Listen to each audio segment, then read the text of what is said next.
नमस्कार, मैं सुनीता कथा मंथन में आप सबका स्वागत करती हूँ। कथा मंथन में आज सुनिए मालती जोशी जी की कहानी बिना छत वाला घर।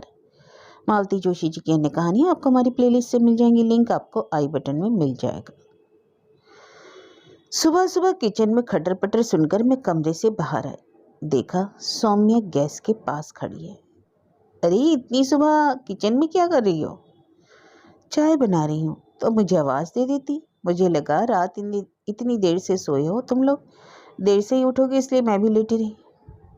इन्हें ना सुबह 6 बजे चाय पीनी होती है, छुट्टी के दिन भी।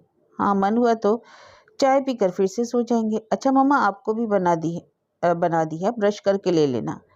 कहते हुए वह ट्रे में दोनों कप लेकर ऊपर चली गई। मुझे इतना ताव हो रहा था, मान लो रोज की आदत है तो क्या उसमें एक दिन बदलाव नहीं हो सकता? आधी रात की सोई लड़की को अलसुबह जगा दिया।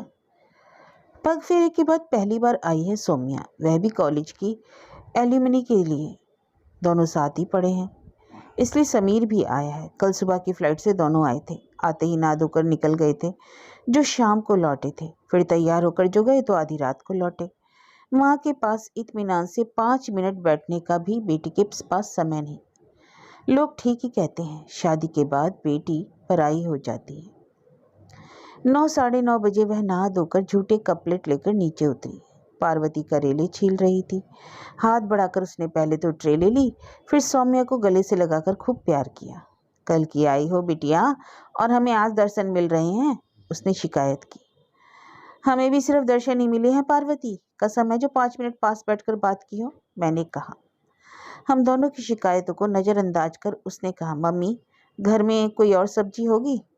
हाँ, दम आलू भी बना रही हूँ। तुम्हें भरवा करेले पसंद है ना, इसलिए परसों से लेकर रखे थे। पर कल तो तुम लोगों को दोनों वक्त का खाना बाहर ही था, इसलिए आज बना रही हूँ।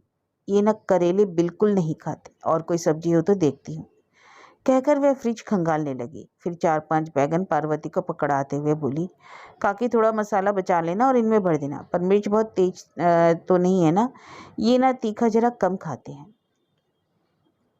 पार्वती बिटिया कितना बदल गई है, देखा कहाँ समीर समर की रट लगाए रहती थी, अब इन्हें उन्हें ये वो। अम्मा जी कहती हैं बड़ों के सामने नाम नहीं लेना चाहिए, सौम्या ने कहा। ठीक ही तो कहती है वे, और तुम भी बेटा ठीक ही कह रही हो। दिन भर जाप करना कोई अच्छा थोड़ी ही है, आजकल यही रिवाज चल निकला है। वह 15 नंबर वाली मेम साहब तो साहब को बबलू कहकर पुकारती है। शुरू में तो मैं समझती थी कि बेटे को बुला रही है। अरे नाम ही लेना है तो ढंग से तो लो। मुझे जिस बात से चिढ़ हो रही थी पार्वती उसी की तारीफ कर रही थी। शादी को मुश्किल से साल भर हुआ है और सौम्या कितनी बदल गई है। अम्मा जी की बात उसके लिए अब वेद वाक्य बन गई। मुझे बेवजह गुस्सा आने लगा। दोपहर भोजन के समय मैंने समीर से कहा, आज तो खाना मैंने अपने मन से बना लिया, पर शाम को क्या खाना चाहेंगे बताओ, वही बनवाऊंगी। छोले पूरी, पाव भाजी, आलू पराठे, खीर पूरी, मेथी पूरी। मम्मी जी, उसने मेरी बात काट कर कहा, शाम को तो हम लोग बुआ जी के यहाँ जा रहे हैं। कौन बुआ जी? बाबूजी की दूर के रिश्ते की बहन है। यहाँ हॉस्टल में थे ना, तो अक्सर छुट्टी के दिन उसके यहाँ चला जाता था। इस बार भी मिलने जाने का प्लान था, पर उनका आदेश हुआ कि खाना यहीं खाओगे। उस आदेश को टाला नहीं जा सकता, नहीं तो कहेंगे लड़का शादी के बाद बदल गया है। अरे तो तुम लोग क्या सिर्फ नाम करने मेरे यहाँ आते हो? मेरे हिस्से तो तुम आते ही नहीं। मम्मी जी कल का पूरा दिन आपके नाम। सुबह हम लोग कहीं घूमने जाएंगे, शॉपिंग करेंगे, पिक्चर जाएंगे और बाहर ही कहीं खाना खाएंगे। बाहर क्यों? घर लौटकर कब खाना बनाएंगी? एक दिन तफरीह ही सही। और कल की पूरी शाम आपकी बेटी आपके नाम। मतलब कल हमारी बैचलर पार्टी है, हम लोग में से आधे अभी कुंवारे हैं, इसलिए कल की पार्टी सिर्फ मर्दों की होगी। और साफ हिदायत है कि कोई अपनी बीवी को साथ नहीं लाएगा, इसलिए कल की पूरी शाम आपकी बिटिया आपके पास रहेगी। जी भर बातें कीजिएगा, मेरी शिकायतें सुनिएगा, क्योंकि उसके बाद समय नहीं है। परसों सुबह तो हमारी फ्लाइट है। शाम को सौम्या जब तैयार होकर नीचे उतरी तो मैं देखती रह गई। अरे तुम डिनर पर जा रही हो या किसी शादी में जा रही हो? शादी के बाद पहली बार जा रही हूँ ना, तो इन्होंने कहा ट्रेडिशनली ड्रेसअप करके हो चलना। तो ये साड़ी गहने सब लेती आई थी? हाँ, एक बार तो जाना ही था, चाहे मिलने ही जाती। वैसे भी दुपट्टे में सिर ढकने में प्रॉब्लम होती है, बार बार सरक जाता है, साड़ी ठीक रहती है। वहाँ सिर ढकोगी? मम्मी वह मेरी बुआ सास है, उनका मान तो रखना ही पड़ेगा ना। तो अम्मा जी के यहाँ तो घूंघट ही निकालना पड़ता होगा। उसी समय समीर नीचे आया और मेरा प्रश्न अनुत्तरित रह गया। समीर भी सिल्क का कुर्ता पजामा पहने था। दोनों एकदम दूल्हा दुल्हन लग रहे थे। दूसरे दिन हमने खूब मटर गश्ती की। सुबह उठकर डैम पर घूमने चले गए। वहीं एक टपरी पर चाय पी, पकौड़े खाए, फिर शहर के बाहर बने मॉल में खूब शॉपिंग की। वैसे मैंने विदा की पूरी तैयारी कर ली थी, फिर भी दोनों के पसंद का कुछ सामान ले ही लिया। समीर की इच्छा पिक्चर देखनी थी, पर मैंने मना कर दिया। 2.5 घंटे सिनेमा हॉल में गुमसुम बैठे रहने से अच्छा है बैठकर कुछ बातें करें। फिर हम लोगों ने फूड कोर्ट में खाना खाया और करीब 3 बजे घर लौट आए। घर लौटकर एहसास हुआ कि हम मन से चाहे कितने युवा बने रहें, शरीर अपनी बात कहता है। घर आकर मैं जा लेटी और तो उठने का मन ही नहीं हुआ।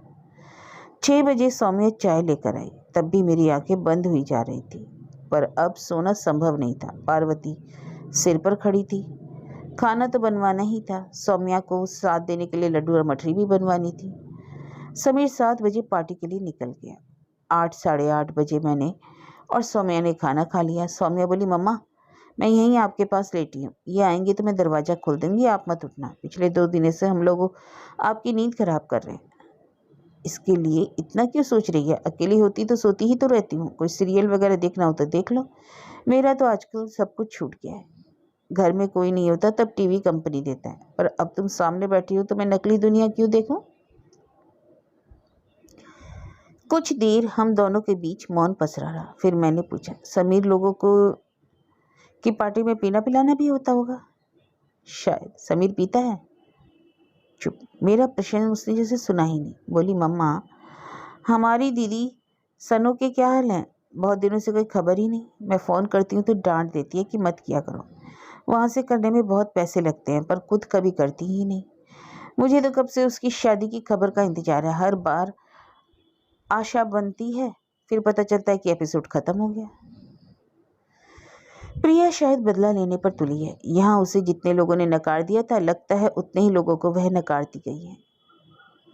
पर यहाँ जो भी नकार मिले वे दीदी के लिए तो नहीं थे। उन्हें तो कोई देखने के लिए नहीं आया। मालूम है, वे सारे नकार मेरे लिए थे। इस देश की ट्रेजेडी है, अगर कोई विधवा अपने बलबूते पर बच्चों को बड़ा करती है तो प्रशंसा की झड़ी लग जाती है। लोग संवेदना से भीग जाते हैं। पर यही कमाल, जब एक तलाकशुदा महिला करती है तो उसे तिरस्कार मिलता है। उसके बच्चों को भी हिकारत से देखा जाता है। आपकी इस बात से एक प्रसंग याद आ गया। कौन सा? दीदी के लिए वर खोजने का काम अपनी मौसा जी को सौंप रखा था। और किसे सौंपती? तुम्हारे मामा लोगों ने तो पहले ही हाथ खड़े कर दिए थे। मैं तब शायद हायर सेकेंडरी में थी। एक दिन मौसा जी तनाते हुए घर में दाखिल हुए। बोले, जहाँ जाता हूँ वहाँ तुम्हारी कीर्ति पहले ही पहुँच चुकी होती है। कोई लड़की देखने तक को राजी नहीं होता। हर जगह से जलील होकर लौटता हूँ। दीदी अपने कमरे में थी। तनकर सामने आकर खड़ी हो गई। बोली, मौसा जी आपको कसम है जो आज के बाद मेरे लिए किसी के दरवाजे पर गए। मैंने शादी ना करने का फैसला कर दिया है। इस देश में तो नहीं ही करूँगी। 2-3 महीने में मास्टर्स के लिए यूएसए जा रही हूँ। अगर कोई ढंग का आदमी मिला तो वहीं शादी कर लूँगी। कम से कम वहाँ वालों को मेरी माँ के तलाकशुदा होने पर कोई एतराज़ तो ना होगा। फिर मौसा जी बोले, वाह क्या बात है, जैसी खुद हो वैसे संस्कार बेटी को भी दिए। मुझे सब याद आ गया। उस दिन के बाद जीजा जी ने मुझसे बात भी नहीं की थी। उस दिन मौसा जी इतनी बड़ी बात कह गए और तुम चुप रह गई। यह अच्छा नहीं लगा था। उन्हें मुंह तोड़ जवाब देना था जैसा दीदी ने दिया था। चुप बनी रही। क्या कहती? मैं दुनिया में किसी को भी जवाब दे सकती हूँ, पर दीदी जीजा जी को नहीं। इन लोगों के अमित उपकार है मुझ पर। जब हर किसी ने साथ छोड़ दिया था तो ये मेरे साथ रहे थे। अगर इन लोगों ने सहारा ना दिया होता तो पता नहीं हम लोग आज कहाँ होते भी कि नहीं। मम्मा बहुत छोटी थी मैं उस समय, हायर सेकेंडरी की छात्रा थी। पर यह प्रसंग जैसे मेरे मन में घर कर गया था। उस दिन से मन में एक डर सा बैठ गया था कि जब मेरी शादी की उम्र होगी हम लोगों को फिर से इन्हीं सब बातों से गुजरना पड़ेगा। इसलिए जब समीर ने मुझे प्रपोज़ किया तो मैंने एकदम हाँ कर दी। वह मुझे अच्छा लगता था, पर मैं उसके बारे में ज़्यादा कुछ नहीं जानती थी। मुझे उसके परिवार के बारे में, उनके आचार विचार के विषय में, आर्थिक आधार के बारे में कुछ पता नहीं था। मन में बस एक ही बात थी कि आज इस व्यक्ति ने मुझे शादी के लिए पूछा है, फिर ऐसा संयोग बने ना बने। मैं तो तुम्हें प्रिया की तरह आगे की पढ़ाई के लिए बाहर भेजना चाहती थी, पर तुम्हें शादी के लिए उतावली हो रही थी। वह तो अच्छा हुआ कि समीर सजातीय ही था, नहीं तो उसके माँ बाप राजी थोड़े ही होते। और मुझे तो आश्चर्य है कि मेरी तलाकशुदा होने के बाद भी तुम्हारी शादी के आड़े नहीं आई। बाबूजी थोड़ा नाराज थे, पर अम्मा जी ने बहुत जतन करके उन्हें मना लिया। वे अपने इकलौते बेटे की खुशियां छीनना नहीं चाहती थी। दोनों बहनों ने इनकी खूब वकालत कर बाबूजी को राजी किया। हाँ, अम्मा जी ने इतना जरूर कहा कि अड़ोस पड़ोस में देव में इतना मिलना जुलना कभी हुआ ही नहीं कि इतना बड़ा झूठ झोलना पड़े। मम्मा, तुम्हें बुरा तो नहीं लगा ना? किस बात का? यही कि अम्मा जी ने ऐसा कहा। नहीं, उसमें बुरा लगे जैसा क्या है? जिस व्यक्ति का अस्तित्व तुम्हारे लिए कभी था ही नहीं, उसका होना ना होना क्या? मम्मा, एक बात कहूँ, बुरा तो नहीं मानूंगी। बोलो। आपने सब कुछ दिया है जो माता पिता अपने बच्चों को देते हैं, फिर भी पता नहीं क्यों मन का एक कोना सूना ही बना रहा। अपनी सहेलियों के सामने मैं अक्सर हीन बोध से ग्रस्त हो जाती थी। वे लोग जब अपने पापा का जिक्र ले आती थी, आज तो पापा की डांट पड़ना निश्चित है, एक बार पापा से पूछना पड़ेगा। इस सर की शिकायत तो मुझे अपने पापा से ही करनी है। आज तो मार्कशीट दिखाकर पापा से गिफ्ट लेना है। इस तरह की बातें सुनकर मुझे अपना वजूद बड़ा दीनहीन सा लगता। मेरे कॉलेज में एक सहेली थी, शालिनी। उसके पिता नहीं थे। उनकी एक बड़ी सी फोटो ड्राइंग रूम में लगी रहती। वह कहती, हमें कभी लगता तो ही नहीं कि पापा नहीं हैं, हमें तो लगता है कि वे हैं और हमें देख रहे हैं। मैं अपने सारे प्रॉब्लम उनसे डिस्कस करती हूँ और उनका हल भी मिल जाता है। कभी लौटने में देर होती है तो फोटो के सामने निकलते हुए लगता है कि कहीं डांट ना पड़ जाए। यह सब सुनकर आश्चर्य भी होता था और ईर्ष्या भी होती थी। तब मम्मी पर क्रोध भी आता होगा। नहीं मम्मा, मैंने तुम्हें कभी कटघरे में खड़ा नहीं किया। मैं जानती हूँ औरत अपनी खुशी से घर नहीं छोड़ती। वह आखिरी क्षण तक उसे बचाने की कोशिश करती है, पर कभी कभी मजबूर हो जाती है।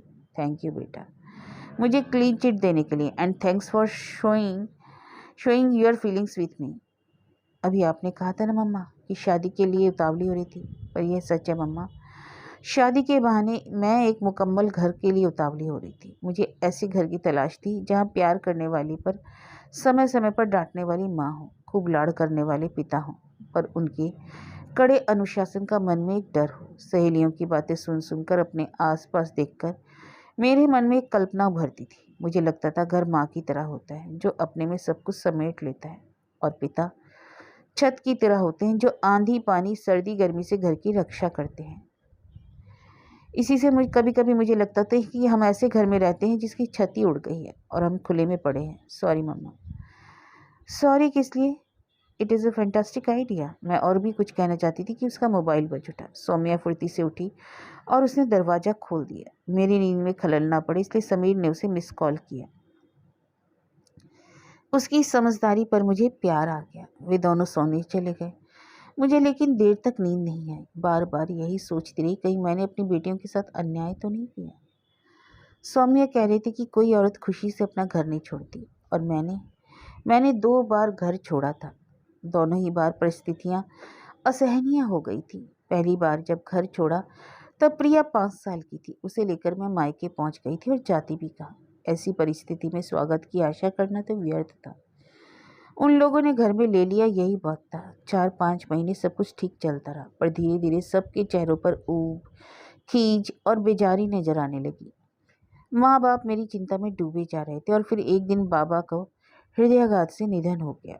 तब मुझे घर आए 1.5 साल हो चला था। माँ का आक्रोश सांत्वना से परे था। वे विलाप के बीच कहती जा रही थी, इसकी चिंता उन्हें खा गई है, नहीं तो वे इतनी जल्दी मरने वालों में से नहीं थे। बाबा की मृत्यु के बाद घर का वातावरण धीरे धीरे बदलने लगा। जो अब तक आंखों में था वह होठों पर भी आने लगा। चुपचाप सुन लेने के सिवाय मेरे पास कोई चारा ही नहीं था।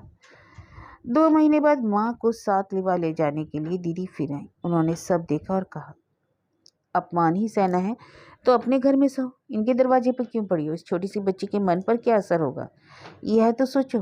दीदी केवल कहकर ही नहीं रुकी, उन्होंने मध्यस्थता करके हमारी सुलह करा दी। 1.5-2 साल जैसे तैसे बीत गए और सौम्या का जन्म हुआ। दूसरी बेटी को जन्म देना मेरा घोर अपराध था जो क्षमा नहीं किया गया। कभी कभी लगता कि बेटी का तो बहाना था, असली रंजिश शायद कुछ और ही रही होगी। स्थितियां जब असहनीय हो गई तो मैंने दीदी को लिखा, तुम ही मुझे इस नरक में पटक गई थी, तुम ही बाहर निकालोगी। दोबारा माँ के यहाँ जाने की मेरी हिम्मत नहीं है। तुमने मदद नहीं की तो दोनों लड़कियों को लेकर मैं किसी कुएं तालाब में छलांग लगा दूंगी। दोनों मियाँ बीवी भागे भागे आए और हम तीनों को अपने घर ले गए। 3-4 साल तक मैं वहीं रही। वहीं मैंने अपना बीएड पूरा किया, एमए फाइनल किया, तलाक की प्रक्रिया भी वहीं पूर्ण की। छोटी मोटी नौकरी लगते ही अपना अलग घर बना लिया। डरते डरते माँ को बुलावा भेजा। उन्होंने जरा भी नानुकुर नहीं की और मेरे पास चली आई और अंत तक यहीं बनी रही। इससे साफ जाहिर था कि घर का वातावरण कितना विषाक्त हो गया था। बच्चे और घर माँ को सौंपकर मैं निश्चित हो गई। फिर नौकरी के साथ साथ पीएचडी भी करती रही। धीरे धीरे मैंने अपना एक मुकाम हासिल कर लिया, बेटियों को भी लायक बना दिया। उनके लालन पालन में मैंने कोई कोर कसर नहीं छोड़ी। उन्हें वह सब कुछ दिया जो मध्यम वर्गीय पर माँ बाप अपने बच्चों को देते हैं। पर सौम्या कहती है कि उसके मन का एक कोना खाली ही रह गया। वह जिस तरह से पति की सेवा में जुटी हुई है और जिस तरह से ससुराल वालों के प्रति विनम्र हुई जा रही है, लगता है जो खो गया उसे दूसरी तरह जगह से प्राप्त करना चाहती है। कल तो मेरे प्रति भी इतनी विनम्र हो रही थी, बार बार आप कही जा रही थी। इतना अजीब लग रहा था। सुबह जब दोनों तैयार होकर नीचे उतरे तो मैं सौम्या को देखती रह गई। नेवी ब्लू स्कर्ट और सफ़ेद फिगर वाले टॉप में वह एकदम गुड़िया सी लग रही थी। हाय, कितनी प्यारी ड्रेस है, अच्छी है ना? पिछले महीने ये जर्मनी गए थे ना, वहाँ से लाए थे। मैं तो डर रही थी कि तुम पता नहीं क्या कहोगी। इतनी तकियानुस हूँ क्या मैं? अच्छा, अब यह बताओ तुम्हारा टीका करूँ कि नहीं? इस ड्रेस के साथ अजीब तो नहीं लगेगा? मामा, ड्रेस अपनी जगह है और संस्कार अपनी जगह। ड्रेस के लिए हम परंपराएं थोड़ी छोड़ देंगे। पर यह बताओ, तुम सुबह सुबह तैयार होकर क्यों बैठी हो? तुम एयरपोर्ट नहीं आओगी? फिर लौटते समय तुम्हें उदास लगेगा। सौम्या ठीक कह रही है मम्मी जी, वहाँ भी तो बाहर से ही टाटा करना है, आप यहीं से कर दीजिए। मुझे तो बस उन लोगों के साथ थोड़ा समय और बिताने का लालच था, पर मैंने जिद नहीं की। दोनों को टीका किया। समीर ने पैर छुए तो मैंने उसके सिर पर हाथ रखकर आयुष्मान होने का आशीर्वाद दिया। फिर सौम्या को गले लगाकर मन ही मन आशीर्वाद दिया, ईश्वर तुम्हारे घर की छत को सदा सलामत रखे।